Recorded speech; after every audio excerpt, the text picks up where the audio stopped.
Bienvenue sur la chaîne Adrenalina Motorsport, voici les infos les plus importantes du jour. Les nouvelles directives techniques ont-elles un lien avec le retour en force de Red Bull à Imola? Horner a été surpris par le manque de rythme de McLaren et par la domination de Verstappen. Les nouvelles directives techniques, qui ont fait beaucoup parler ces dernières semaines, ont enfin été mises en place en Formule 1 avant le Grand Prix d'Émilie-Romagne.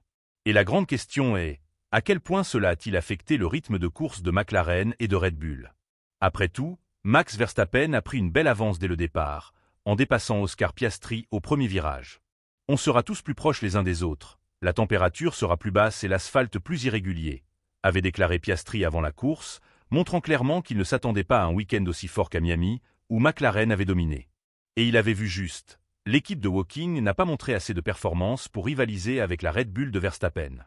Christian Horner, de son côté, a affirmé à la fin de la course qu'il n'était pas surpris par la performance de Verstappen, mais plutôt par le manque de rythme de McLaren.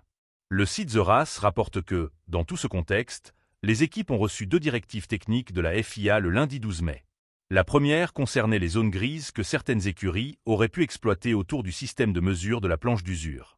En pratique, l'objectif de la FIA était d'empêcher que certaines équipes réduisent la hauteur de caisse pendant la course sans être pénalisées lors des contrôles. La directive précisait aussi quels matériaux pouvaient être utilisés pour cette planche et comment elle devait être fixée à la voiture. La deuxième directive technique n'était pas un changement de règlement, mais une réponse de la FIA à une question posée par Red Bull. Le sujet concernait l'utilisation de dispositifs pour aider au refroidissement des pneus. Cette discussion avait déjà fait beaucoup de bruit avant le week-end d'Imola, suite à une enquête de Red Bull, qui a demandé si l'on pouvait utiliser un matériau isolant dans les étriers de frein, pour comprendre quelle serait la solution révolutionnaire trouvée par McLaren. En F1, c'est souvent comme ça. Les équipes qui n'ont pas encore trouvé la solution gagnante commencent par questionner sa légalité.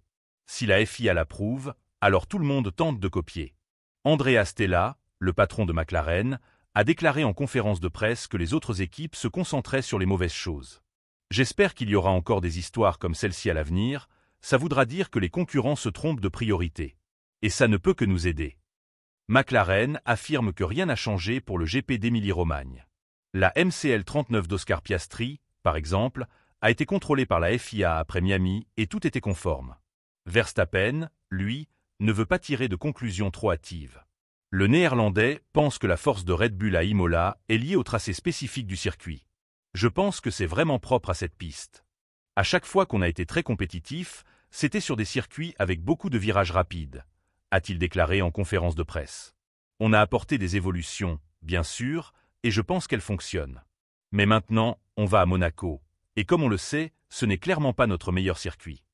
Effectivement, Verstappen s'est montré très fort à Suzuka et à Jeddah, 2 circuits rapides. Jusqu'à maintenant, Red Bull a eu plus de mal sur les pistes avec des virages lents, comme à Bahreïn ou à Miami. Monaco, évidemment, est un circuit à virage lent, mais comme c'est un circuit urbain très particulier, il n'est pas forcément représentatif de la suite. En revanche, le GP d'Espagne à Barcelone sera un vrai test. Surtout que, dès ce moment-là, la FIA commencera à appliquer des règles plus strictes contre les ailerons flexibles, en particulier ceux à l'avant. Et pour finir, n'oubliez pas que la Formule 1 revient dès le week-end prochain, du 23 au 25 mai, avec le Grand Prix de Monaco. Si vous avez aimé la vidéo, n'oubliez pas de laisser un like pour soutenir la chaîne. Et si vous êtes nouveau ici, abonnez-vous et activez la cloche pour ne rien rater.